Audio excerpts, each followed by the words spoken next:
Bueno, pues hoy vamos a tratar bastantes temas y algunos de ellos muy conflictivos desde muchos puntos de vista. Me gustaría empezar eh, por comenzar por algún sitio con una reivindicación de, no sé si de la filosofía, pero sí al menos del pensamiento comprometido, porque muchas veces la filosofía se ve puesta entre paréntesis o, por no decir puesta en cuestión, ya sea por organismos estatales, por el propio Ministerio de Educación, ¿no? Cada vez más reducida en los planes de estudio, sobre todo en enseñanza media. Sobrevive todavía en la universidad, por fortuna, pero me gustaría comenzar con tres pensadoras, haciendo alusión a tres pensadoras, además, con toda la intención del mundo, con tres mujeres.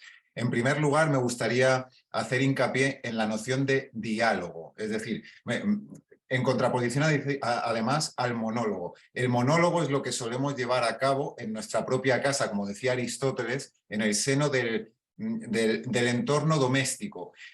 El problema del entorno doméstico es que cada uno tenemos nuestras propias normas. Ahora bien, cuando tenemos que salir ahí fuera, cuando tenemos que hablar con los otros, con las otras personas, también tenemos que confrontar nuestras propias opiniones. Entonces ahí empieza un diálogo, empieza un intercambio de palabras y acciones. Y aquí viene la primera alusión a una pensadora que es fundamental en el siglo XX, en el devenir de todo el pensar del siglo XX, que es Hannah Arendt. Sobre todo fue una pensadora bueno, pues que investigó sobre cómo comienza el totalitarismo, cómo se ha dado el totalitarismo y en qué deriva el totalitarismo. Y quizá podríamos pensar que hoy estamos ante ciertos síntomas sociales de cierto totalitarismo, porque se está empezando a dar algo así como un silencio comunitario. Todos hablamos mucho de manera monologal, de manera individual.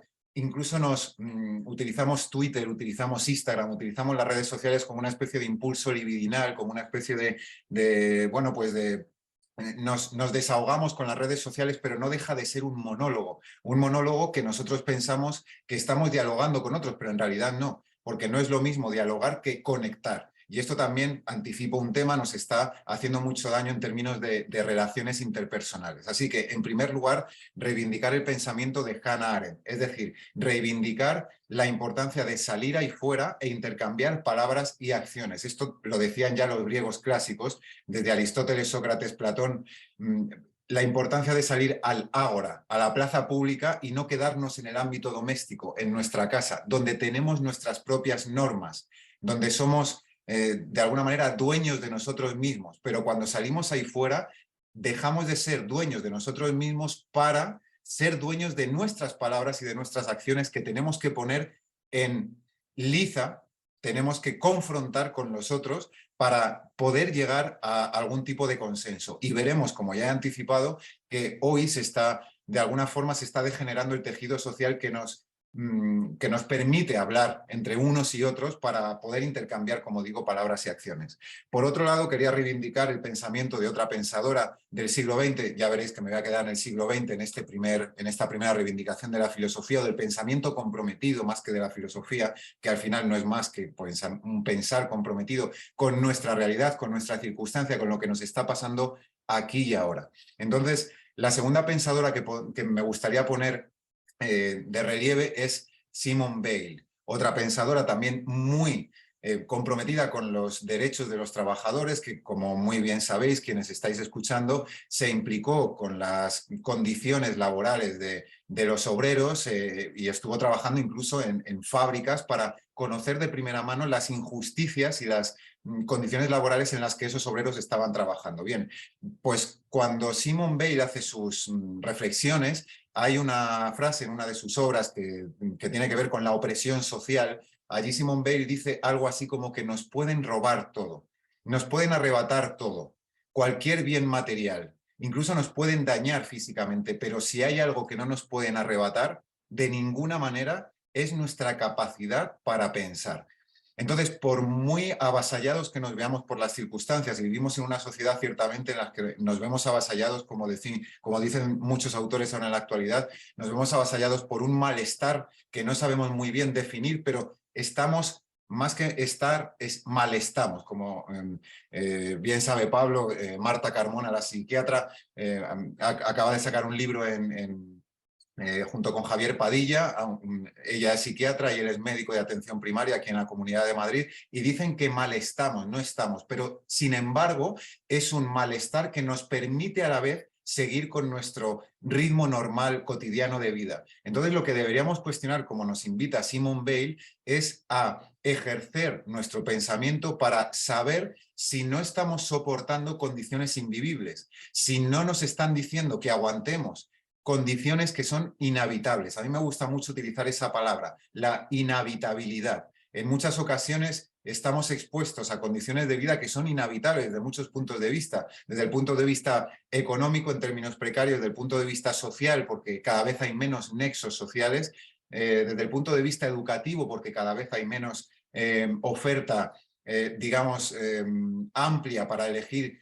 Los chavales siempre se ven abocados a elegir una salida que les dé rentabilidad y productividad y salidas laborales, y además cuanto más inmediatas mejor. Y con esto también enlazo la rapidez con la que se nos está invitando a vivir, que antecedo también un tema que quizá trate después, que tiene que ver con la pérdida de criterio. Cuando nosotros estamos instados permanentemente a vivir bajo el imperativo de la rapidez, de la aceleración de los tiempos en todos los órdenes de nuestra vida, también se nos está instando de alguna manera a perder el control de nuestro pensamiento autónomo. Estamos perdiendo paulatinamente nuestra autonomía y nuestra independencia para tener nosotros, para ser dueños de nuestro propio criterio.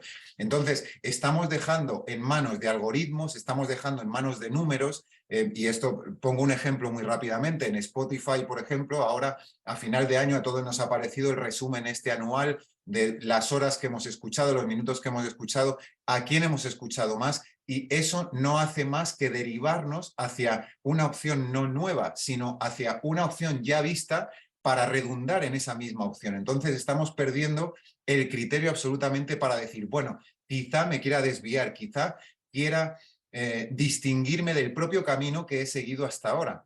Esto tiene mucho que ver con un concepto central en la historia de la filosofía, sobre todo en la historia de la filosofía del siglo XX, que es el concepto de diferencia. Cada vez nos da más miedo pensar lo diferente. Esto lo trata muy bien Byung-Chul Han, pero lo tratan otros pensadores. Deleuze, por supuesto, en el siglo XX, Guattari también, pero el término de la diferencia. Nos estamos haciendo cada vez más transparentes, cada vez más homogéneos, y como nosotros nos hacemos homogéneos, estamos homogeneizando también la realidad. De manera que no nos quedan opciones para salir de ese bucle, como últimamente está reivindicando otra pensadora, ahora actual, está viva, no voy a reivindicar solo pensadoras que ya están bajo tierra, con todos mis respetos, pero que es Remedios Zafra, que acaba de sacar un libro ahora que se llama El bucle infinito. Y ese bucle infinito está alimentado o retroalimentado por nuestras propias dinámicas. Somos nosotros los que estamos alimentando dinámicas que a su vez nos dan un output que ya de alguna manera ya esperamos. Vivimos en lo esperable, vivimos en la homogeneidad. Así que esa transparencia muchas veces va en nuestra contra. Y por último, otra pensadora a la que quería reivindicar también es María Zambrano. He reivindicado por un lado Hannah Arendt y esa necesidad del diálogo, de salir a la palestra, de salir al ágora. He reivindicado a Simone Weil como esa necesidad de pensarnos individualmente y también pensarnos en comunidad, que esto es fundamental.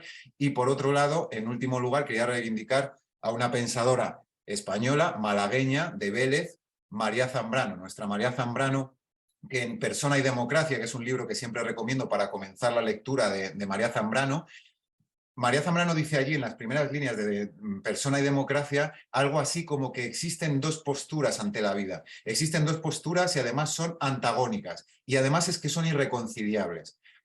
Y es una, dejarse arrastrar. Ella utiliza la palabra tan española de dejarse resbalar. Resbalar por la vida sin ningún asidero. Esta expresión es de Ortega y Gasset, desde su maestro, pero ella añade el concepto de resbalar por la vida, resbalar por la existencia como si todo nos viniera dado. Me da igual que sea por algoritmos, me da igual que sea por la publicidad, me da igual que sea por el coaching, el mindfulness, por la autoayuda, me da igual, pero el caso es que se me da todo hecho de antemano y yo no tengo que poner un criterio crítico mío, propio, autónomo, independiente, para cuestionar y pensar la realidad, sino que la realidad es algo que se me impone desde fuera y simplemente la tengo que aceptar. otro concepto que también pensaremos a lo largo de esta tarde, que es el concepto de adaptación, el concepto de aceptabilidad de la vida tal y como se nos da. Tenemos que aguantar todo lo que ocurre, y esto es un concepto que a lo largo de la historia de la filosofía y también en el siglo XX ha tenido mucha importancia. El concepto ahora que está tan en boga, tan de moda entre los gurús de la autoayuda y que bueno, los hay que tienen mucha enjundia a la hora de hablar, como Boris Cyrulnik, por ejemplo, que hablan de la resiliencia, este concepto de introducir o dar sentido al sufrimiento en nuestra vida, de manera que el sufrimiento de manera que del sufrimiento podamos extraer algún tipo de enseñanza. Pero claro, esto ya lo sabíamos. Ya sabíamos que en la vida hay sufrimiento, que en la vida hay dolor. Ya sabíamos que teníamos que introducirlo. La pregunta es por qué ahora desde todo tipo de instancias, desde instancias gubernamentales, desde instancias empresariales, desde instancias incluso educativas a veces, porque también se está introduciendo la gamificación, se están introduciendo muchas dinámicas que tienen que ver con hacer el presente entretenido sin que caigamos en la cuenta de lo que está sucediendo en el presente. Simplemente nos tenemos que pasar el tiempo entretenidos de una acción a otra, y yo como profesor me las veo y me las deseo muchísimas veces para mantener entretenidos a mis alumnos, porque si no los tengo entretenidos, pierden la atención. Otro concepto que va a ser fundamental a lo largo de esta tarde y que supongo que discutiremos, el concepto de atención. Pero ahora llegaré a eso. Nuestra atención se está hipertrofiando. Se está hipertrofiando, o más bien, técnicamente hipotrofiando, diríamos, porque estamos bajando el rendimiento de nuestra atención, y estamos perdiendo también la capacidad de asombrarnos, que es a lo siguiente que voy. Entonces, María Zambrano, para retomar, decía que o bien podemos resbalar por la vida o bien podemos coger el asidero, podemos agarrarnos al asidero del pensamiento autónomo e independiente. Y son, como decía, dos opciones totalmente irreconciliables.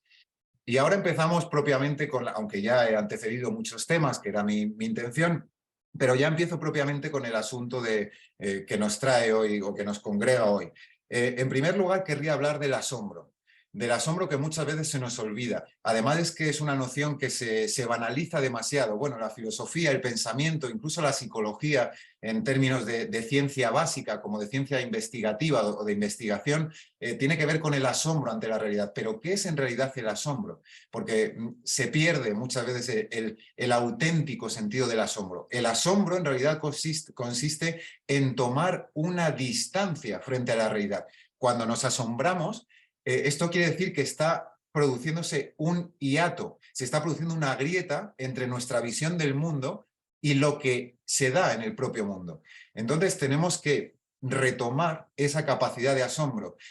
Y esto tiene que ver con la noción de resbalar por la realidad o resbalar por la vida de María Zambrano, que acabo de mencionar. Si resbalamos, si perdemos nuestra capacidad para pensar la realidad, también estamos perdiendo nuestra capacidad para asombrarnos. Y si perdemos nuestra capacidad para asombrarnos, somos o seremos paulatinamente cada vez más manipulables, en todos los sentidos. Y aquí quiero hacer hincapié en que bueno, estoy hablando de instancias, pero bueno, podríamos hablar de asuntos más concretos, pero para no personalizar en nadie, sean entidades físicas o digamos individuos o sean entidades estatales o empresariales, pero cada vez están atrofiando cada vez más nuestra capacidad de asombrarnos, y por tanto se nos está manipulando cada vez más fácilmente en términos emocionales. Y esto es muy importante, no solo en términos intelectuales, porque nosotros ya sabemos que podemos pensar. El problema es que queramos hacerlo. Y yo lo que veo todos los días, lo que veo en una especie de bucle infinito en mi alumnado, es que no quieren detenerse a pensar y sin embargo saben que pueden hacerlo. Y esto es un problema. Es decir, estamos perdiendo potencias cognitivas o estamos perdiendo, de esto Pablo nos podría hablar muy bien, aunque sepamos que tenemos la capacidad para hacerlo, es decir, para pensar, para detenernos, para concentrarnos, para mantener nuestra atención dirigida a algo, sin embargo no queremos hacerlo. Es una especie, nos estamos eximiendo deliberadamente, voluntariamente, de nuestro propio juicio. Y esto en terminología filosófica, como diría Kant, es perder nuestra mayoría de edad, es volver a nuestra minoría de edad, es resignarnos a no haber pasado por un periodo de ilustración, que tampoco me quiero aquí poner muy exquisito. No tenemos por qué ser personajes ilustrados, pero si nosotros somos capaces de ser conscientes de que podemos llegar a pensar la realidad y no la pensamos, quizá es porque estamos perdiendo cierta capacidad de independencia. Y esto es muy importante en términos emocionales. Si no pensamos, somos absolutamente dirigibles desde un punto de vista emocional. Y esto lo vemos en redes sociales todos los días. Y lo vemos, por esto justamente tienen tanto éxito algunas, bueno, pues el otro día estaba en el aeropuerto o en una estación de tren, estos libros de acaba con el sufrimiento en 3 días. 10 reglas sencillas, además sencillas, ¿eh? Todo tiene que ser sencillo, rápido, conciso, aquí y ahora.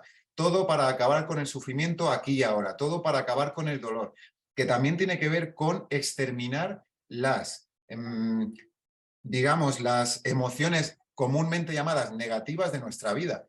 Se está patologizando todo lo que tiene que ver con la tristeza, con el dolor, con el vacío, con, no lo sé, con los anhelos que nos dejan un vacío muchas veces, pero es que esos sentimientos tristes, esos sentimientos negativos, como comúnmente suelen llamarse, son también necesarios en nuestra vida. Y sin embargo, a lo que nos están invitando constantemente es a exterminar toda esa faceta de nuestra vida emocional como si no pudiésemos vernos resignados a sufrir, a penar, a sentir el vacío, a sentir resignación, a sentir, perdón, resignación, no, frustración. También nos tenemos que sentir frustrados porque en la vida hay huecos que no pueden ser llenados ni por el éxito ni por la productividad. Es decir, tenemos que pensar en si todo esto que nos están diciendo, toda esta promesa dilatada de la felicidad nos está haciendo más mal que bien. Y aquí quiero mencionar a una pensadora actual, está viva también, que se llama Sara Ahmed, que tiene un libro muy importante en el que piensa sobre la felicidad. Este libro se llama La promesa de la felicidad. Y me parece fundamental. Y aquí uno de los temas que hoy nos congregan aquí es la felicidad. También de esto habla Remedios Zafra. Y tanto Sara Ahmed como Remedios Zafra hablan de la continua dilación de la felicidad. Siempre están dilatando el periodo en el que podemos llegar a ser felices, como si la felicidad siempre fuera algo que podemos llegar a alcanzar, pero de hecho nunca alcanzamos. De facto nunca alcanzamos, pero de jure, de derecho, sí podríamos tener el derecho, como digo, valga la redundancia, a ser felices, pero nunca alcanzamos esa felicidad.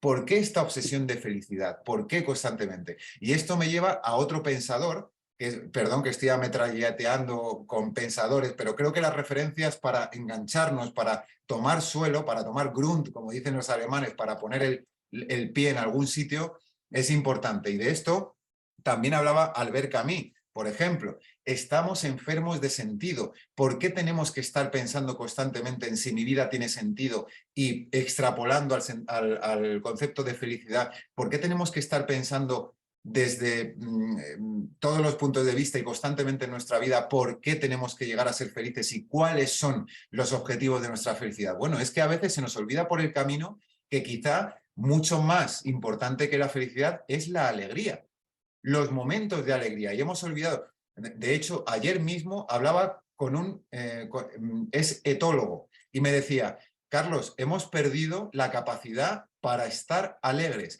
Y él me ponía el ejemplo de los cachorros recién nacidos. Los cachorros recién nacidos, ya sean cachorros humanos o ya sean cachorros de otra especie mamífera, el asunto es que cuando nacen tienen cierta alegría de vivir. Los ves y tienen un desparpajo que nosotros como seres humanos contaminamos con conceptos. No estoy aquí haciendo apología de que tengamos, y además alguien que se dedica a la filosofía, no estoy haciendo apología de liberarnos de espacio, liberarnos, no de liberarnos, de librarnos del concepto. El concepto es fundamental para pensar la realidad, pero no es tan fundamental a la hora de obsesionarnos con ciertas aspiraciones en nuestra vida, por ejemplo, con la felicidad. Y además se nos vende como que la podemos alcanzar muy fácilmente a través de redes sociales con gratificaciones constantes, y aquí entra un tema peliagudo. No estoy yendo en orden, aquí tengo un guión, pero bueno, ahora volveré al guión. Estas gratificaciones constantes y esto se ve muy claramente con ejemplos. Hace poco fui a Gran Canaria a dar una conferencia. 2 chicas, más o menos, tendrían 21, 22 años. Me separan de ellas casi 20 años. Bueno, yo tengo 37, 17, 18 años, que se podría decir que tampoco es tanto tiempo, pero sí lo es. El caso es que una de estas chicas recibió un mensaje supuestamente del chico que le gustaba, justo antes de despegar del avión. Cuando estábamos arriba ya, claro, tenemos que llevar el modo avión, tenemos que estar desconectados, y la discusión entre ellas era un vuelo a Gran Canaria, es decir, 2 horas y media, 2 horas 45 de vuelo más o menos. Cuando toda la conversación, desde que despegamos hasta que aterrizamos, fue si ella debía poner otra vez el móvil en conexión porque no era capaz de aguantar la tensión de estar a la espera de a ver qué le había dicho el chico. Esto se puede tomar como un ejemplo absolutamente anecdótico, pero no lo es, porque lo veo todos los días en mi alumnado. Están permanente y enfermizamente atentos del móvil, porque no pueden estar atentos a una explicación. No pueden estar atentos por una razón muy sencilla, y es que, claro, una explicación, si yo les estoy explicando Tomás de Aquino, les estoy explicando Nietzsche o Descartes, ellos no tienen gratificación constante en mis explicaciones. Yo les puedo estar interpelando, pero no tienen gratificaciones constantes. Sin embargo, a lo que nos están exponiendo estas máquinas es a la gratificación constante del scrolling infinito, y esta gratificación constante al final nos convierte, el otro día se lo decía a mis alumnos en clase de psicología, nos está convirtiendo, ya nos ha convertido desde hace mucho tiempo, en auténticas ratas skinnerianas. Absolutamente, ratas skinnerianas que están sujetas a un influjo. Nosotros sabemos que damos una palanquita, tenemos notificaciones, e incluso hasta tal punto llega esto que hemos convertido nosotros mismos esos instrumentos en herramientas de castigo para los otros. Entre mis alumnos, esto lo dicen mucho, bueno, profe, es que le voy a dejar en visto.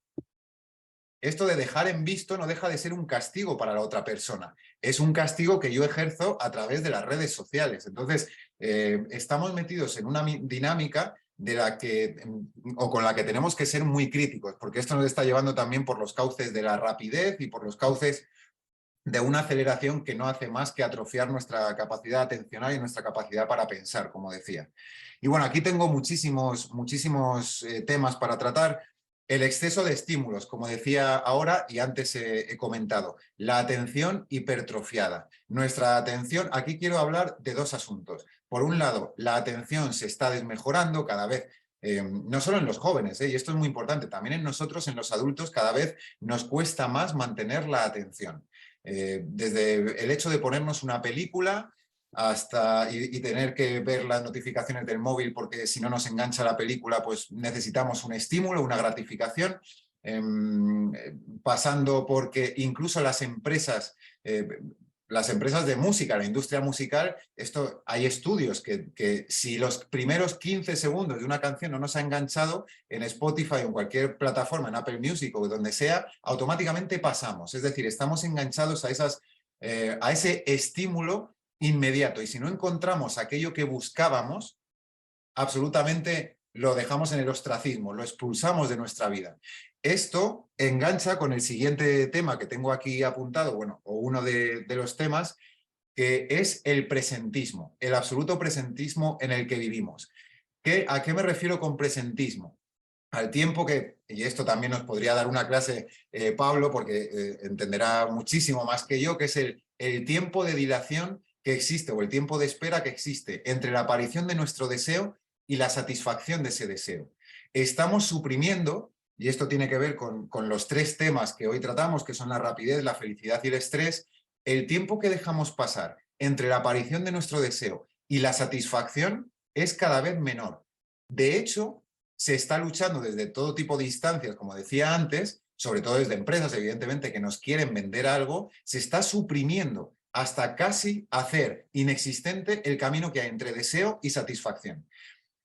Aquí en el metro de Madrid el otro día vi un cartel en el que una cadena de libros muy conocida, bueno, la Casa del Libro, se ha asociado con una empresa de riders, de los comúnmente llamados riders, para que si necesitas un libro, lo tengas en casa antes de 35 minutos. Entonces, ¿qué está ocurriendo con estas dinámicas? Esto lo podemos ver como una ventaja, pero tenemos que pensarlo críticamente. Si yo elimino ese tiempo de dilación de primero pienso qué libro quiero, después pienso con quién quiero ir a la librería o si quiero ir yo solo, y después elimino todo el tiempo que transcurre desde que yo voy a la librería, es decir, el transporte hasta allí y el paseo que me doy por la librería.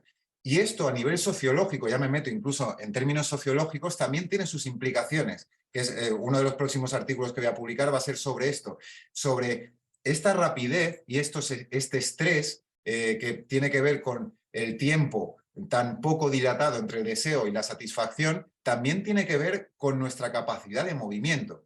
Si a mí me traen absolutamente todo a mi casa, si yo no me tengo que desplazar a ningún lugar, están de alguna forma, no voy a decir coartando, pero sí están, o no sé si la palabra es limitar, pero sí que me quedaré con ese concepto. De alguna manera están invitándome a limitar mis movimientos. Si todo me puede venir aquí a través de Amazon o a través de cualquier empresa de mensajería rápida, lo que se me está invitando también es a permanecer quieto en mi casa. Si yo estoy quieto en mi casa, significa que yo no me comunico con otras personas, que no salgo al espacio público. Así que en términos sociológicos esto también tiene implicaciones muy importantes. Si cada vez que yo me quedo en mi casa, o podríamos pensarlo así, cada vez que yo me quedo en mi casa estoy impidiendo la posibilidad de encontrarme con otras personas con las que puedo discutir, con las que puedo confrontar mis opiniones, con las que cuando, esto te lo digo mucho a mis alumnos de psicología, pues sobre todo cuando explico psicología social,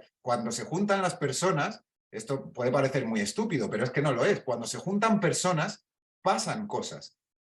Desde luego, si yo me quedo en mi casa, así es como no pasan. Entonces, conectados, vivimos justamente conectados, en una conexión que normalmente no tiene implicaciones, más allá de la pura pantalla. Pero si yo salgo ahí, y además es algo que también hago mucho hincapié, somos mamíferos. Necesitamos de la mirada, del contacto visual, necesitamos del contacto táctil también, porque somos mamíferos y nacemos pegados al pecho materno. Necesitamos del calor del otro y también de la discrepancia del otro. Es decir, necesitamos de la confrontación con el otro, y no estoy hablando en términos negativos, sino que la confrontación tiene que ver, como decía al principio, con el diálogo. Tiene que ver con la figura del otro y de la otredad. Y además tiene que ver con la aceptación de que el otro puede estar en desacuerdo contigo.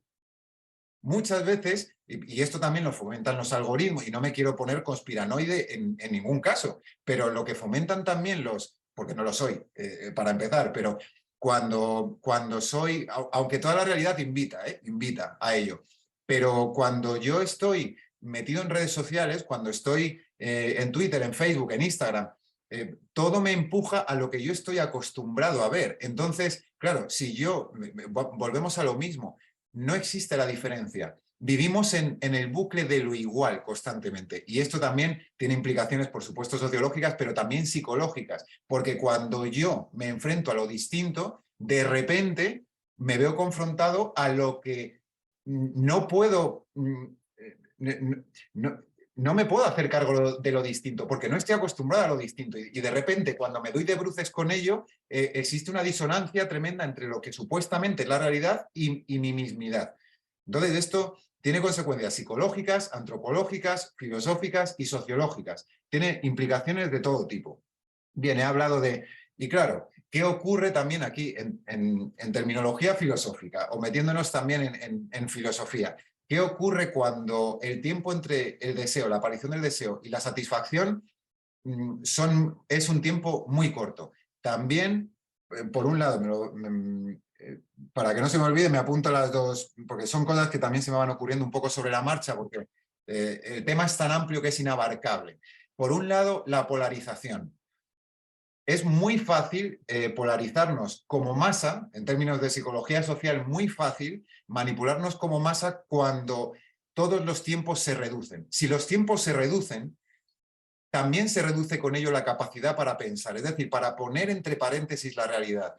Si os fijáis, cualquiera de quienes estáis ahí, cualquier mecanismo político ahora mismo, o incluso los concursos de la televisión, el concurso más banal, todo se da en tiempos rápidos. Todo tiene que ser aquí y ahora. Llame usted y ganará 1.000.000 de euros. O vote usted por esta opción política. O en las elecciones cada vez se nos da menos tiempo en la campaña electoral y cada vez se explica menos, por ejemplo, esto en términos políticos. Entonces, no solo hablo de la polarización política, hablo de la polarización económica, de la polarización antropológica, hablo de todo tipo de polarización. O estás conmigo o estás contra mí. Y aquí es el pensador que está de fondo es Carl Schmitt. Es decir, es la política del enemigo. El otro como diferente a mí y además como alguien a quien no puedo llegar o con quien no puedo llegar a converger. Ni siquiera desde la divergencia, no puedo converger, simplemente está el otro como enemigo y estoy yo. Entonces se crea una dialéctica de amigos y enemigos que también nos está afectando mucho y esto se ve, lo vemos en redes sociales constantemente. En Twitter es un manifiesto ejemplo. Constantemente insultándonos unos a los otros, yo estoy de acuerdo, yo no estoy de acuerdo, y no hay puntos medios, no hay zonas de grises, porque enseguida se moviliza nuestro deseo, nos vemos abocados a decidirnos constantemente y muy rápidamente. Y por otro lado, la libertad.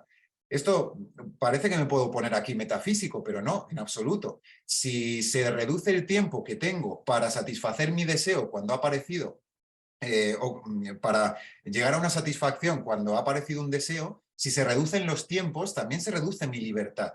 Se reduce porque no puedo pensar, como decía antes en la introducción, se reduce mi capacidad para tener criterio.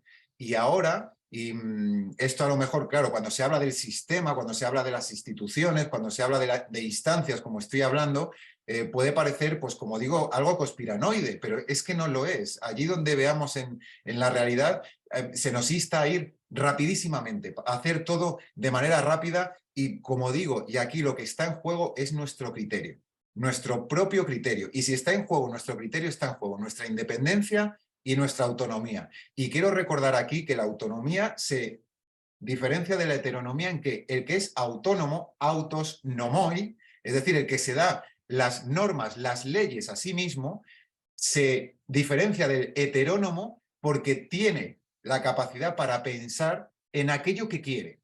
Es decir, y esto también tiene que ver con la rapidez. Si cada vez tenemos menos tiempo para elegir la manera en que podemos llegar a la satisfacción, también tenemos poco tiempo para elegir aquello que deseamos. Y esto es algo que es una tesis que defiendo constantemente. No sé si es original o no, pero tampoco me importa que sea original o no. El caso es que cada vez tenemos menos tiempo para construir nuestro deseo. No tenemos tiempo para la construcción de nuestro deseo. Es decir, esta pregunta es ciertamente vieja, socrática. ¿Quién soy yo? Y detrás de esa pregunta están los deseos. ¿Qué es lo que deseo yo? ¿Qué es lo que anhelo yo en mi vida? De manera que no me introduzcan permanentemente deseos que son justamente intereses económicos, intereses políticos, intereses de todo tipo, que no son mis intereses. Y claro, esto en términos sociales también nos está repercutiendo. Si los deseos de todos son iguales, son homogéneos, si nos están convirtiendo, digamos, en una masa homogénea sin criterio propio, al final esto también se manifiesta en una sociedad de lo igual, en una sociedad, como dice Byung-Chul Han, en una sociedad de la transparencia, en la que todo es transparente y no existe la diferencia, no existe la distinción y, como decía antes, lo diferente nos da miedo, nos causa miedo. Bien, otro tema que quería tratar brevemente es que cada vez estamos, antes lo he mencionado brevemente, no me voy a extender mucho, porque para también que la gente tenga tiempo por si alguien quiere preguntar o no sé si hay alguien conectado, pero por si quieren preguntar, cada vez estamos más conectados y sin embargo estamos menos vinculados al mundo. Y esto también tiene que ver con la felicidad. Tiene que ver con nuestra felicidad porque nos sentimos más conectados a la gente, pero sin embargo nos sentimos menos vinculados a la realidad de la vida, a la vida más descarnada. Y esto está dando, y lo veo todos los días en mi alumnado, que sí es adolescente, pero en la universidad, con alumnos universitarios también lo veo. Cada vez hay más trastornos emocionales y más trastornos de la conducta que tienen que ver con la imagen que yo proyecto, con trastornos emocionales y afectivos que tienen que ver con mi autoconcepto, quién soy yo, y bueno, esto evidentemente tiene que ver con la psicología y con el locus de control interno y con el locus de control externo. Cada vez necesitamos mayor validación externa y nos olvidamos de que nuestra validación principal tiene que ser interna. Evidentemente tenemos que salir ahí fuera y confrontar nuestras ideas para no vivir en una especie de monólogo, porque ya decía Aristóteles que quien es capaz de vivir solo o es un dios o es una bestia. Evidentemente tenemos que salir ahí fuera y confrontar nuestras ideas. Ahora bien, el criterio de los otros no se puede convertir en el criterio de valoración de la propia vida. Y yo últimamente estoy tratando bastante con asociaciones de prevención, no me gusta la preposición contra, así que diré de prevención del suicidio. Estoy en contacto con muchas asociaciones y además yo en el colegio donde trabajo soy como orientador de bachillerato, soy el encargado de poner sobre aviso a la dirección por si hay que abrir protocolos de suicidio en distintos alumnos por conductas o por señales que yo detecte. Entonces, también se tiene que ver con, digamos, mucha desidia a la hora de valorar nuestra propia vida. Cuando los otros no valoran nuestra propia vida se convierte en nada. Y esto nos lleva a un nihilismo identitario que nos puede hacer mucho daño, muchísimo daño, porque acabamos viviendo al socaire de lo que los demás opinan de nosotros. Así que creo que también la filosofía y la psicología en etapas, digamos, tempranas de la educación es muy necesaria para fomentar el autoconcepto y para fomentar la autoestima, que no son exactamente lo mismo, pero para fomentar estas dos cosas y para fomentar que haya más locus de control interno que locus de control externo, por decirlo de manera un poco pedante. ¿A qué llego con todo esto? Es fundamental educar nuestro deseo. Entre el estímulo y la respuesta, si me pongo skinneriano o pauloniano, tenemos que educar a que ese tiempo, y esto parece que me voy a poner en términos pedagógicos muy estupendo, pero es que creo que es lo que debemos hacer, educar la distancia entre el estímulo y la respuesta. Tenemos que educarlo y solo se puede educar con acciones que dilaten ese tiempo. Por ejemplo, un paseo. Soy muy pesado con estas cosas, pero creo que es como mejor se ven.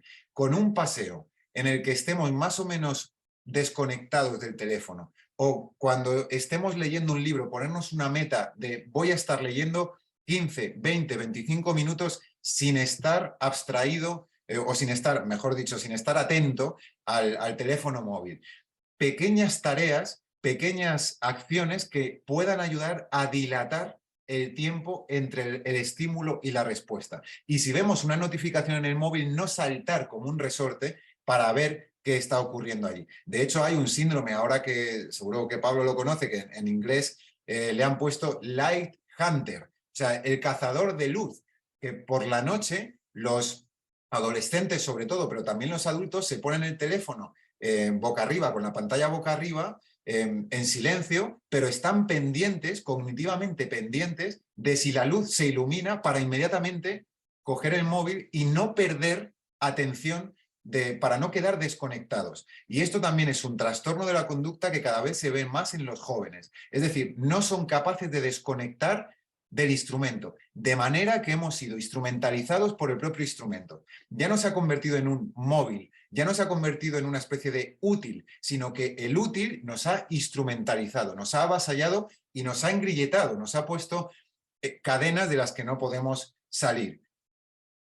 Para esto es muy importante la educación entendida como, bueno, como paideia griega o paideia, como lo queráis pronunciar, pero como aspiración a ideales, como, no lo sé, como algo que vaya más allá del puro adoctrinamiento, como algo que vaya más allá de la pura instrucción de los conocimientos. Y aquí quería decir, que antes lo he dicho, pero también tengo cierta crítica y también tengo bastantes reticencias a todo esto de la gamificación en las clases, en la docencia. Me parece bastante peligroso, antes lo he dicho, ahora ahondo un poquito simplemente, me parece muy peligroso tener que tener, es decir, introducir el imperativo de gamificar, o el anglicismo es ese, pero ahora se ha españolizado o castellanizado como ludificar toda experiencia docente. Tenemos que ludificar no solo en la enseñanza media, sino también, porque yo también voy a la universidad y el alumnado de la universidad cada vez se aburre más, y yo lo veo,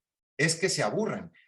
Y necesitas introducir, bueno, vamos a hacer un Kahoot, pero como vamos a hacer un Kahoot en una clase de segundo de filosofía en la carrera. O sea, tendremos que aprender contenidos. Y si no hay contenidos, no se puede hacer un Kahoot. Esta es la clave. Entonces, yo no puedo ludificar, no puedo gamificar la educación si antes no he enseñado contenidos. Así que tenemos, creo que luchar por una educación rica en contenidos. Los métodos pedagógicos, pues bueno, cada profesor usará los suyos, pero ayer ponía un tuit que se ha viralizado, y esto es muy curioso, porque cuando se viraliza algo que tiene que ver con la cultura es porque a la gente le interesa, y es un tuit que tiene que ver con la lectura.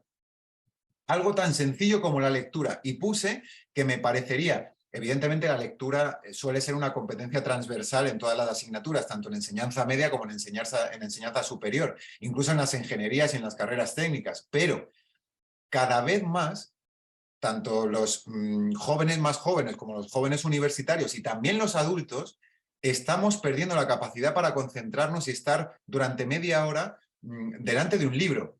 Y eso no me preocupa tanto, porque el deseo se puede educar, porque al final son hábitos. Al final, esto Pablo lo podría explicar muy bien, desde el conductismo, pero también desde el cognitivismo, desde cualquier tipo de corriente psicológica. Pero lo que me preocupa, sobre todo, no es solo esa rapidez que hay desde el deseo a la satisfacción, sino sobre todo que tenemos que no hacer, es que se me ha ido el hilo ahora mismo, que no tenemos que ludificar constantemente esa educación. Ah, vale, sí, la concentración y la lectura. Esa lectura me preocupa porque no se comprende lo que se lee. Este es el punto que se me había ido. La comprensión lectora. Ahora mismo, cada vez son más los jóvenes que se ponen delante de un texto, lo leen y no lo entienden. Lo vuelven a leer y tampoco lo entienden. Entonces hay que ir frase a frase, palabra por palabra, para que, y, profe, ¿y esto qué es? Profesor, ¿y esto qué significa? Bueno, pero es que, bueno, y no digo ya nada de introducir en tu discurso frases subordinadas, o ni siquiera subordinadas, coordinadas, un par de coordinadas con una cópula de un y. Enseguida te piden que se lo dictes, que vayas más despacio. La atención se pierde. Y algo relacionado con la atención, que también, y con esto voy concluyendo, que no me quiero extender más. Un asunto muy importante, la distracción, porque por un polo tenemos la atención, la pérdida de atención, pero es que también hemos perdido la distracción. Y de esto alguien me podría decir, pero Carlos, es que estás hablando de la pérdida de atención, tendrías que hablar también en términos peyorativos o negativos de la distracción. Pues no, justamente no, porque lo que nos falta es la capacidad para distraernos. Es decir, distraernos, si vamos a la etimología, es quitar el foco de aquello que se está haciendo. Lo que tenemos que educar no es solo nuestro deseo, sino también nuestra capacidad para distraernos. Para salir a la calle, simplemente, yo se lo pido mucho a mis alumnos, y que miren al cielo, y que estén mirando al cielo y reflexionen sobre lo que es estar en el universo, por ejemplo. O que salgan a la calle y se enfrenten a la mirada de los otros transeúntes, porque cada vez, y esto es algo que nos sucede a todos, cada vez vamos con la mirada hacia abajo. En términos sociológicos también tienen sus implicaciones.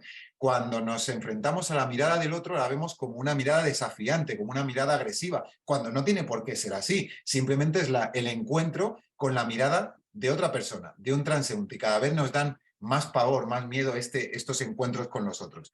Bueno, tenía aquí, vale, me voy a poner ahora muy rápidamente, Pablo, y ya termino, y quienes nos estéis escuchando, me voy a poner casi en plan programático, político, como si yo hubiese diagnosticado un problema y ahora, porque siempre se nos dice a la gente de filosofía, a la gente de humanidades, sí, vale, muy bien, diagnosticáis problemas, pero ¿y las soluciones? ¿Dónde están las soluciones? Entonces, voy a plantear una especie no decálogo, porque no tengo 10, pero sí algunas soluciones. En primer lugar, reconquistar la atención, que ya lo he antecedido antes. Reconquistar nuestra capacidad atencional. Y esto solo se puede hacer, pienso, o es la clave, dilatando el tiempo entre estímulo y respuesta.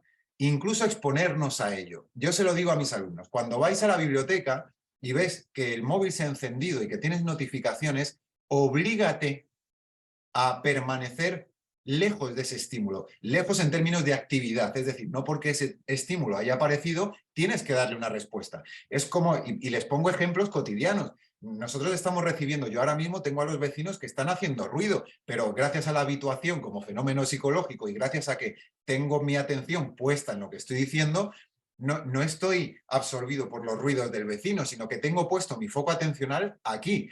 El reloj me está vibrando continuamente y me están entrando notificaciones en el móvil, pero tengo mi atención, la tengo puesta aquí. Entonces, yo lo que les digo a mis alumnos es permanentemente estamos recibiendo, o sea, estamos hiperestimulados por todos lados, pero tenemos la capacidad, igual que no escuchas una sirena cuando estás en clase de bomberos y te giras porque sabes que es un camión de bomberos, o que te giras cuando hay pasos por el pasillo porque simplemente sabes que pasa alguien, de la misma manera no accedas a ir corriendo a ver qué te está ocurriendo en el móvil, a esa notificación. Entonces, creo que es muy importante, en primer lugar, reconquistar, y además lo utilizo con toda la intención del mundo ese término, reconquistar nuestra atención. Por otro lado, nuestra capacidad para distraernos, como acabo de decir, la distracción es muy importante, sacar el foco de nosotros mismos y por otro lado nuestra capacidad para asombrarnos, para crear ese hiato, esa grieta entre lo que está ocurriendo ahí en el mundo y lo que nos sucede a nosotros. Poner una grieta y poder asombrarnos. Una educación centrada en un enfoque humanístico. Esto no quiere decir que solo se den humanidades. Mi compañero de física, el que da física, es un gran humanista también y muchas veces comienza las carreras de física, comienza la asignatura, las clases de física, si va a explicar la teoría de la relatividad, pues puede empezar con un poema de Emily Dickinson, por ejemplo, o con un texto, no lo sé, literario que tenga que ver con la relatividad en nuestra visión del mundo. El otro día le invité a empezar una clase sobre física cuántica, que iba a dar los rudimentos de la física cuántica, y le invité a empezar con el principio del mundo como voluntad de representación de Schopenhauer, con eso, debate is meine Vorstellung, es decir, el mundo es mi representación, simplemente por ahí. Entonces, cuando el alumno o la alumna abren su capacidad de asombro ante lo que tienen delante y no lo ven de manera unidimensional, comprenden que el mundo no es solo eso que están viendo, sino que es todo aquello que se recoge, no me gusta la palabra, pero que el mundo tiene una perspectiva, o podemos tener una perspectiva holística de la realidad. Que la realidad no es eso que tengo ante los ojos, sino que eso es solo una perspectiva de la realidad. Y eso es lo que nos dan muchas veces las humanidades. La importancia del conocimiento, más allá de las competencias, más allá de las destrezas, más allá de las habilidades, más allá del campo laboral, de las necesidades laborales, también dar la importancia necesaria al conocimiento. El conocimiento tiene un valor en sí mismo, no tiene por qué instrumentalizarse todo conocimiento. El conocimiento tiene valor en sí mismo, por eso existen las universidades, por eso existen los colegios. Los colegios no solo existen para que los niños estén escolarizados y los padres se puedan librar de ellos. Los colegios existen porque está bien, en términos morales, que los niños sepan, que los niños conozcan, que no salgan vírgenes al mundo de conocimiento, como ese hombre virgen de conocimiento que imaginó Hume en sus investigaciones sobre la naturaleza humana. El conocimiento en sí mismo es un valor, no lo tenemos que estar instrumentalizando constantemente. Y de hecho, esa crítica que se hace muchas veces de el conocimiento de ciertas disciplinas es inútil, lo mejor que se puede decir muchas veces de un conocimiento es que es inútil, porque todo lo que hacemos hoy es útil, todo está sujeto a las dinámicas de la productividad, de la rentabilidad. Bueno, pues a lo mejor está bien que algo sea inútil, cuestionando absolutamente que la filosofía, que la literatura, que la enseñanza musical, que la física, que cualquier ciencia de base sean inútiles, porque no lo son, pero el conocimiento en sí mismo tiene valor. Por otro lado, educar el deseo, como ya he dicho, y muy importante, y con esto voy a terminar, ya que estamos aquí, hemos hablado de muchas cosas, rapidez, felicidad, estrés, educación del deseo, reconquistar la atención, hemos hablado de muchísimas cosas, pero voy a terminar con una llamada a la comunidad, al concepto de comunidad, porque si al final, a mí es algo que me interesa muchísimo, y además es que lo veo todos los días, tanto en mi alumnado como en la calle. En la calle también lo veo mucho. Y voy a poner un ejemplo que parece muy estúpido. Los bancos en las calles, los bancos de sentarnos, porque los bancos financieros hay por todas las esquinas. Los bancos para sentarnos, cada vez hay menos bancos. Se han hecho hace poco obras que van desde, si conocéis Madrid, desde Callao, desde la plaza de Callao, Gran Vía para abajo hasta la Plaza de Cibeles. Bueno, pues en todas esas obras que se han hecho, a lo mejor en todo ese tramo, que serán 500, 600, 700 metros, a lo mejor hay 5, 4, 5 bancos. Esto también nos da una idea en términos arquitectónicos, incluso en términos cívicos, en términos sociológicos, de en qué están convirtiendo nuestras ciudades. Si nuestras ciudades están hechas para que deambulemos de un lado a otro como zombies comerciales que simplemente no tienen tiempo para detenerse y lo único que pueden hacer es sacar dinero, gastárselo y caminar otra vez al lugar de su casa. Es decir, el lugar de casa que es, por cierto, el lugar de descanso. Y el lugar de descanso que se toma para volver a producir al día siguiente, para volver a gastar al día siguiente. Entonces, ¿en qué estamos convirtiendo todas estas dinámicas? Todo esto reconfigura nuestra, y esto Pablo nos podría hablar de ello muchísimo, cómo reconfigura nuestros circuitos neuronales también, cómo está construida la ciudad y cómo estamos construyendo nuestro deseo. Eso también a través de hábitos reconfigura nuestras estructuras neuronales, porque los hábitos al final pues reconfiguran nuestra manera de ser y de estar en el mundo. Así que voy a terminar con esa llamada a redes de acción comunitaria para no estar permanentemente hiperconectados a esto, para no, o si estamos conectados, que sepamos que ahí fuera hay un mundo y que ese mundo tiene que ver con la palabra y con compartir la palabra, con compartir la palabra no como un monólogo que tenemos en nuestra casa, sino como un diálogo en el que nos enfrentamos al otro, con el otro y hacia el otro. Que el otro sea también proyección y que además sea posibilidad de hermanamiento o incluso de divergencia, pero en cualquier caso de encuentro con el otro para saber qué queremos hacer, para, como decían los griegos, hermanarnos en nuestras preocupaciones. Cuando los griegos daban tanta importancia al ágora griega, no era porque estuviese el mercado, no era por las necesidades perentorias para satisfacer el hambre y la sed, que también, sino que el ágora es aquel espacio donde los seres humanos nos encontramos para hablar de aquello que nos preocupa como comunidad, de aquello que nos preocupa como sociedad. Entonces creo que debemos recuperar, para, como decía al principio mencionando a Marta Carmona, en este libro de Malestamos, esos malestares no sirve solo que los pensemos en nuestra casa, los podemos pensar, pero solo tendrán una repercusión, o ese pensar solo tendrá una repercusión si salimos ahí fuera, si ejercemos nuestra palabra y si la ejercemos, y con esto termino, públicamente. No es lo mismo estar pensando en nuestra casa, simplemente en nuestras normas, en el hogar de nuestra casa, como hacía Descartes en sus meditaciones metafísicas, delante de la lumbre, allí medio desnudo, pensando que eso es muy válido y es muy necesario ese ejercicio de reflexión y de autorreprendimiento casi de nuestros prejuicios. Pero después tenemos que salir ahí fuera y tenemos que confrontar nuestras opiniones, nuestras doxai, como decían los griegos, para ver si existe algún tipo de episteme, a ver si existe algún tipo de saber objetivo y universal que podamos compartir.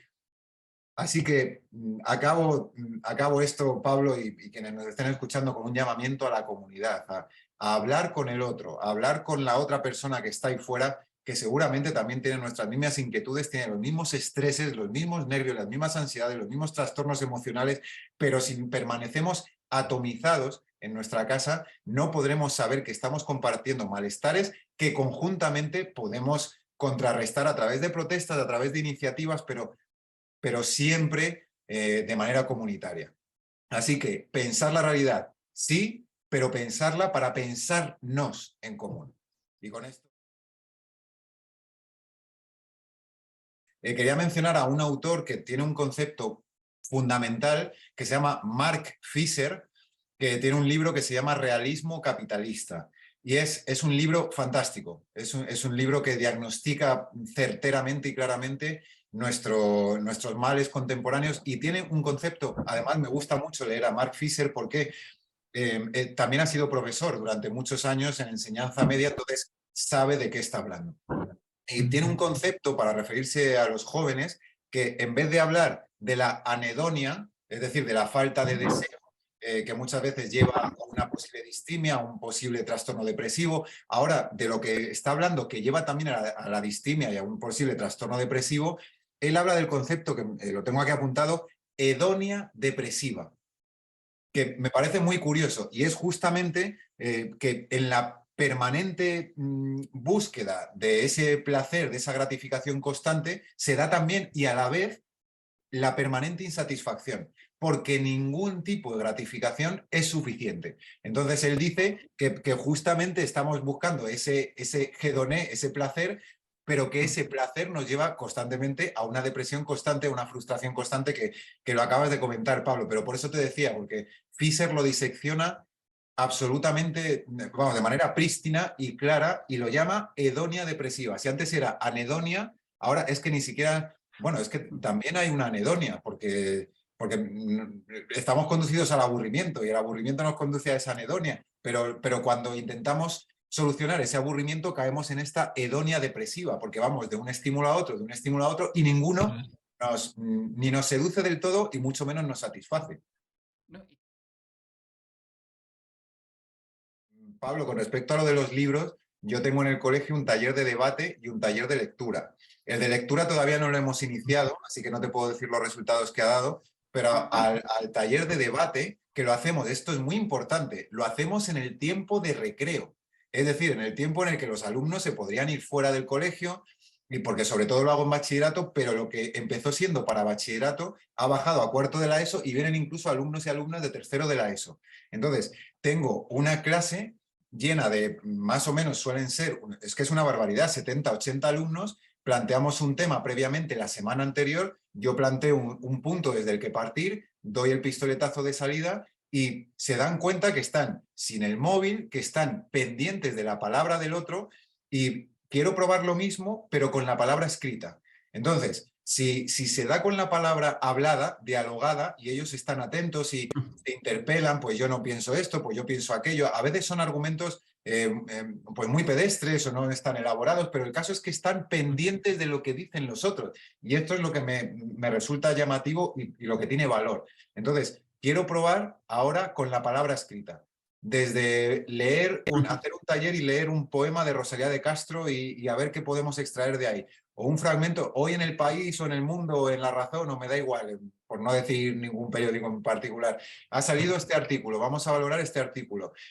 O un documento fiscal, incluso. Y aquí, pues y traemos ese día a la profesora de economía y las dudas que tengamos y vamos a entender. Yo creo que la clave, Pablo, es encontrar la manera de que el alumnado encuentre un incentivo para entender y comprender aquello a lo que se está enfrentando. Yo creo que ese es el principal, la principal motivación que puede encontrar un alumno. Bueno, y esto no lo entiendo, quiero comprenderlo. Y además es que me va a servir para la vida, comprender algo tan sencillo. Lo más innovador es fomentar Oye, la espera. Claro, la espera se está viendo en términos negativos cuando antes... Espera viene de espes, que es la misma raíz latina que esperanza. Es decir, la espera era el tiempo que nos invita a esperar esperanzados. Entonces, ha cambiado, y por cierto, esto tiene un lado bastante perverso. Cada vez, y esto lo digo como profesor de enseñanza media, cada vez, sobre todo en bachillerato, porque en la educación secundaria obligatoria la tienen que hacer puesto que es obligatoria, pero en el bachillerato que es estudiante, son estudios posobligatorios, aunque de secundaria, pero posobligatorios, cada vez, y en primero, en el primer curso, hay cada vez más tasa de abandono. Y esto es porque tienen que dilatar, como tú dices, tienen que demorar la gratificación. Bueno, y es que a mí, ¿para qué me va a servir 2 años de bachillerato si luego a lo mejor el futuro está ofuscado, está cerrado, está ocluido? ¿Para qué? ¿Para qué? Entonces, cada vez hay más tasa de abandono en bachillerato. Hoy, de hecho, estaba hablando con un alumno que me decía, profe, es que no encuentro motivación, no quiero seguir, no encuentro motivos para seguir. Y bueno, hemos estado hablando de asuntos personales y demás, pero es que no es el primer alumno que me viene, ni el último. Y cada vez hay más tasa de abandono porque no son capaces de esperar 2 años. Antes que, no sé, antes era lo natural, pero porque simplemente sabías que la vida tiene, otra palabra mágica aquí para entender todo esto, la vida tenía sus ritos y sus rituales. Entonces, pues el bachillerato también era una especie de ritual o de rito de iniciación a la vida adulta. No necesariamente, pero se consideraba así. Entonces, los ritos y los rituales también se han perdido. Se puede diferenciar entre actuar o reaccionar.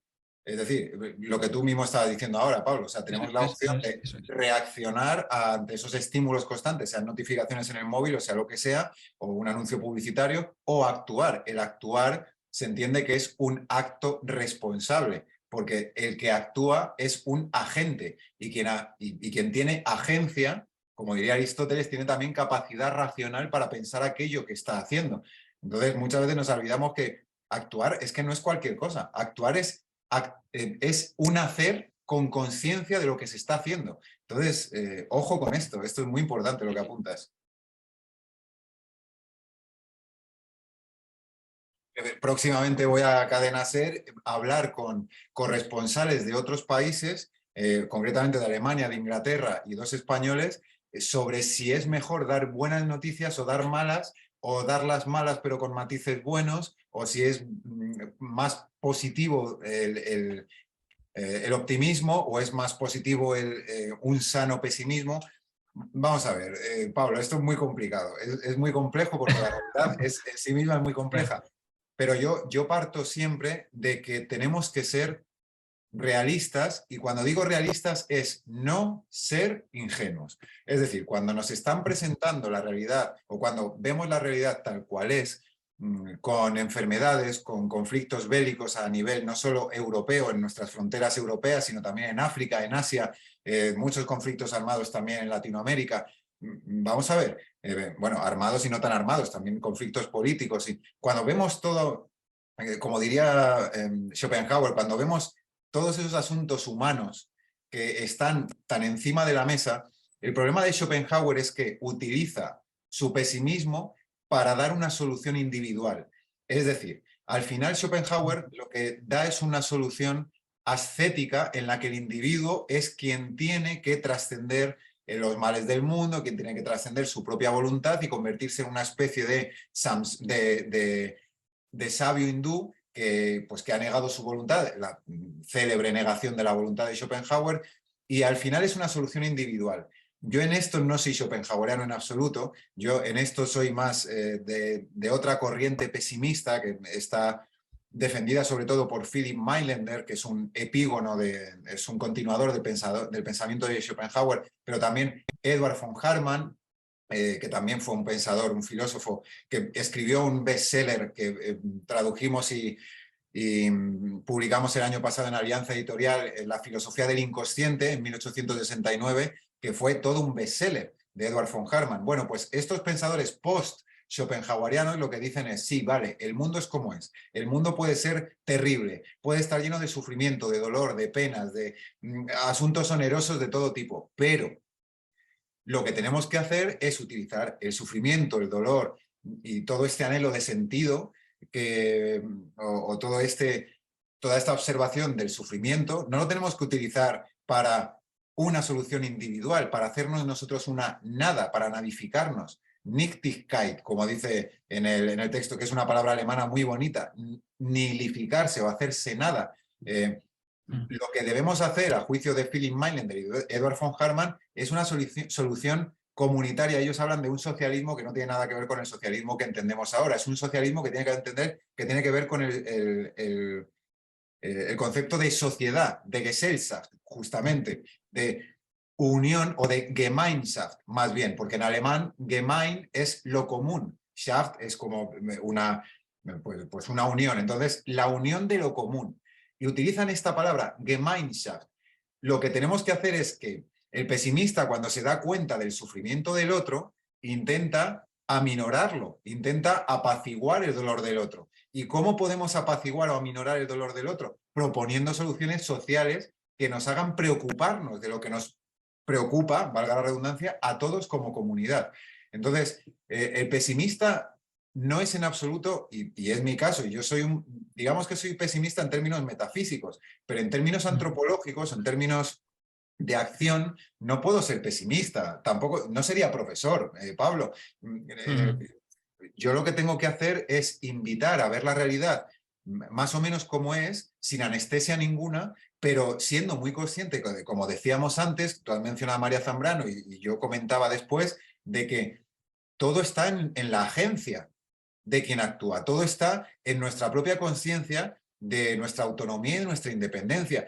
Así que el pesimista se da cuenta del sufrimiento, se da cuenta del dolor, de lo que ocurre en el mundo, pero no para ser un cenizo, como solemos decir en español, en castellano. O sea, no para convertirnos en un todo te va a ir mal, todo va a ir hacia peor. No, es posible que vaya a peor, claro, por supuesto. Pero si no ponemos a disposición de la comunidad todas esas herramientas intelectuales, emocionales, afectivas, para poder mejorar, pues claro que va a ir a peor. Entonces, lo principal es hacer un diagnóstico y después de ese diagnóstico ir a la sociedad e intentar mejorar. Que no se puede, bueno, constitutivamente el ser humano, pues a lo mejor es como es un ser malo, perverso, puede ser, no sé, si nos ponemos en un pesimismo antropológico, pero aquí lo importante es, vale, tenemos el dolor, el sufrimiento, etcétera, ¿y ahora qué? Eso es lo que se plantea un pesimista de la acción, como yo lo llamo. Un pesimista que quiere actuar sobre el mundo. Ahora bien, el problema es cuando ese optimismo ingenuo se convierte en ideológico, cuando se convierte en una ideología de la que partir. Y muchas veces si quieres puedes, o plantéatelo y llegarás, o suéñalo con mucha fuerza y lo conseguirás, cuando todos estos mensajes lo que al final desactivan es nuestra capacidad para cuestionarnos si aquello que estamos viviendo es injusto. Porque muchas veces cuando... Y además de esto, hay un concepto que también se utiliza mucho, que es la privatización del estrés, que también lo utiliza Mark Fisher, por ejemplo. Y esta privatización del estrés tiene que ver con, oye, es que tú eres el culpable de tus circunstancias, tú eres el culpable de no obtener más éxito en tu trabajo, eres el culpable de no tener una pareja más atractiva, que no te dé hijos, yo qué sé, el paradigma que cada uno tenga en su cabeza de éxito social. Tú eres el culpable. Bueno, pero es que a lo mejor hay estructuras que me están impidiendo tener hijos, que me están impidiendo tener una vida mejor. Entonces, eso es lo que hay que cuestionar. No si quieres, puedes. No, si quiero, no puedo. Hay cosas que no puedo. Y creo que educar a los chavales desde pequeñitos en este coaching emocional, bueno, pues puede ser muy frustrante porque estamos trabajando en chavales que van a tener una voluntad muy poco férrea. Primero porque se van a acostumbrar a, como hemos comentado hasta ahora, gratificaciones muy rápidas, muy fáciles de alcanzar y por otro lado porque no vamos a conquistar nuestra capacidad para desear más allá de lo que me viene impuesto desear. O sea, se ve colapsado el deseo. Así que no podemos todo lo que queremos. Y creo que está bien que no podamos todo lo que queremos. Ahora bien, también esto está bien, y con esto termino, Pablo, también está bien cuestionar todas las estructuras meritocráticas, todas las estructuras o aparentemente meritocráticas, porque muchas veces se nos está, desde instancias, pues muchas veces políticas, empresariales, económicas, se nos está vendiendo un discurso meritocrático como que aquí cada uno puede llegar donde quiera con independencia de su ascendencia, con independencia de su situación social, económica, etcétera, etcétera. Bueno, es que, pues no siempre, ni no siempre, ni, bueno, que hay que cuestionar esto y hay que cuestionarlo con herramientas psicológicas, filosóficas, sociológicas y antropológicas. Tenemos que ver qué está sucediendo para que nos resulte tan fácil vernos convencidos por el dogma del si quieres puedes. ¿Qué irá mal en nuestra vida para que nos tenemos que entregar a las nuevas oraciones? Porque es que si nos fijamos son letanías, son oraciones, literalmente. Bueno, venga, acuéstate. Esto lo dicen mucho los futurólogos, todos los que tienen que ver también con el mundo ahora que está tan en boga con el horóscopo, con la astrología, con todo esto.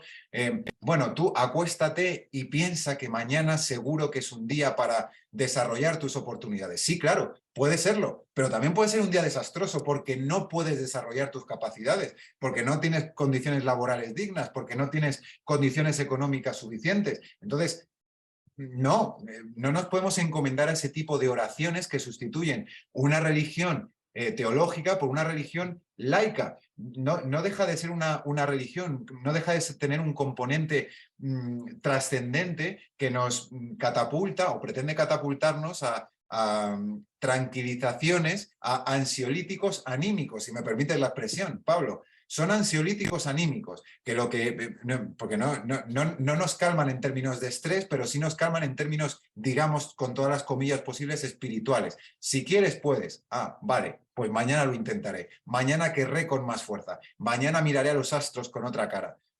A lo mejor lo que tenemos que mirar, en vez de los astros y en vez de si soy Virgo, Escorpio o Libra, es mirar qué está ocurriendo aquí abajo, qué puedo hacer para mejorar, hablar con mi vecino, estructurar nuevas comunidades que nos permitan pensar qué está ocurriendo para que no podamos progresar, para que no podamos o para que tengamos que entregarnos a las garras de estas nuevas religiones laicas, de estos nuevos, de esta, como yo las llamo, espiritualidades laicas, pero bueno, en fin, al mindfulness, al coaching emocional, que, y con esto acabo, Pablo, pueden servir coyunturalmente, nos pueden ayudar coyunturalmente a superar un bache de un mes, de 2 meses, de medio año, pero cuando llega un momento en que hay que desenterrar las causas reales, cuando hay que ir a la raíz, vemos que el problema sigue ahí. Vale, sí, ya he ido a un libro de autoayuda y me ha, bueno, me ha permitido salir de ese pozo. O he recurrido a cierta medicación y me ha ayudado. Y la medicación, no seré yo quien diga que no es necesaria, por supuesto que es necesaria en muchas ocasiones, pero tenemos que ir a la raíz.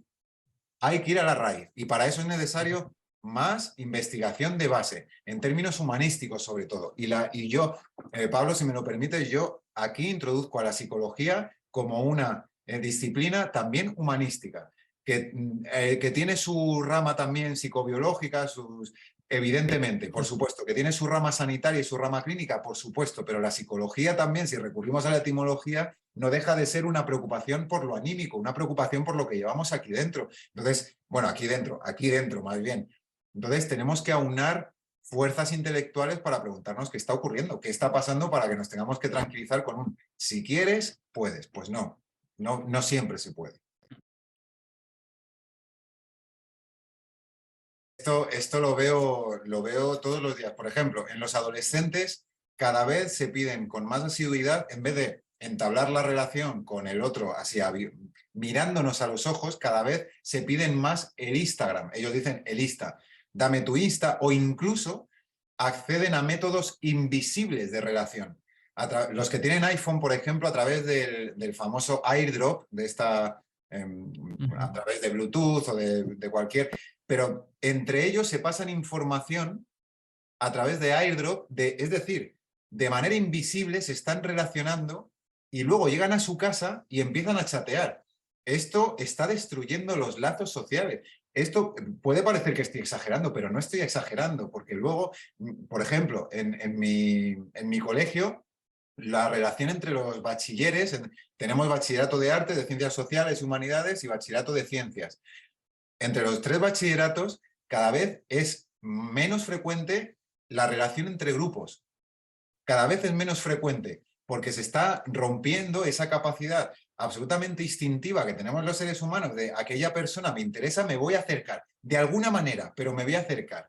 Y se está perdiendo nuestra capacidad de mamífera, digamos, que también lo he mencionado antes, ese acercamiento al otro, lo estamos perdiendo. Así que me parece que en términos sociales también es muy importante reeducar nuestro deseo para acercarnos, para preguntar al otro qué tal y quedarte delante. Hola, ¿cómo estás? Buenos días. Y enfrentarte a la posible respuesta que te pueda dar la otra persona. Utilizamos el qué tal como un saludo, qué tal, y seguimos hacia adelante y sin ningún tipo de repercusión. Así que también pensar los nexos humanos, muy importante.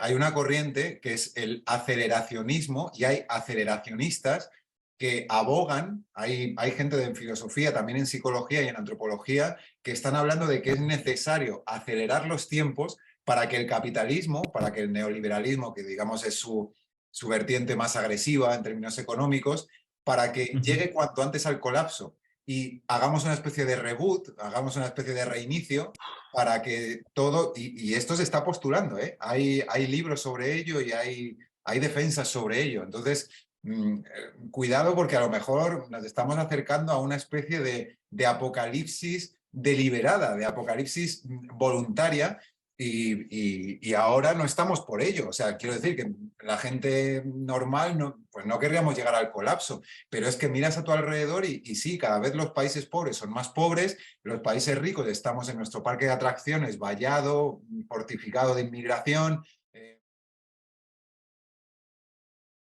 También es algo que me da un poco de miedo. de miedo porque también se va a empezar a introducir en la educación, estoy seguro, sobre todo en los colegios en los que tenemos, bueno, pues integrado la tecnología, en muchas universidades también, privadas, públicas, se está introduciendo cada vez más el uso tecnológico normalizado de ordenadores, de dispositivos electrónicos de todo tipo. Claro, sí, puede ser muy útil para, si yo voy a explicar a Epicuro o las escuelas posaristotélicas, para irnos a la costa jónica y explicarles desde allí a Epicuro mientras cogemos un plátano de, yo qué sé, de un bananero. Bueno, tampoco creo que haya muchos bananeros en la costa jónica, pero en fin, da igual. Mientras estamos en el jardín epicúreo, puede ser muy gratificante, pero durante unos minutos. Pero es que el asunto de esto es que si todo lo hacemos con las gafas, va a llegar un momento en que vamos a cuestionaros la importancia o la utilidad o el valor de ir presencialmente a un lugar como el colegio. Y no solo como el colegio, sino como nuestro lugar de trabajo, sea el que sea. Porque se van a poder empezar, estas gafas nos van a poder empezar a facultar, y ya se están haciendo pruebas, de conducción de conductores de autobuses, de metros, de transporte público, con unas gafas fuera de ese transporte público. Entonces, ¿hasta qué punto esto también, y esto también lo he dicho antes, nos está impidiendo el movimiento? Nos está impidiendo la comunicación de los unos con los otros. Es que salen ramificaciones por todos lados. Así que vamos hacia un mundo cada vez más conectado, para responder a la pregunta, y sin embargo cada vez más desolado, cada vez más vacío de personas. Pues esto lo tenemos que pensar, y mucho. La aceptación de la vulnerabilidad, que también se está olvidando a base de dar una imagen totalmente, no de si exitosa, pero por lo menos sí productiva y constantemente rentable de uno mismo. La rentabilidad de uno mismo, de la imagen de uno mismo, de lo que hacemos. Y bueno, también tenemos que asumir que somos seres vulnerables. Y en el reconocimiento de la propia vulnerabilidad también está el reconocimiento del otro, porque necesito del otro también. Entonces, bueno, pues que esto no quiero que quede como una especie de llamamiento pseudo católico, no tiene nada que ver con eso, nada más lejos de lo que estoy diciendo, tiene que ver con un llamamiento hacia una comunidad consciente y comprometida con los datos, con los asuntos que le preocupan. Eso es a lo que voy. Y bueno, en fin, que sí que puede ser un ecumenismo, pero laico. O sea, quiero decir, un ecumenismo entendido como algo que nos hermane a todos. Jolín, incluso en nuestras divergencias, es que es fundamental, es muy importante. En fin.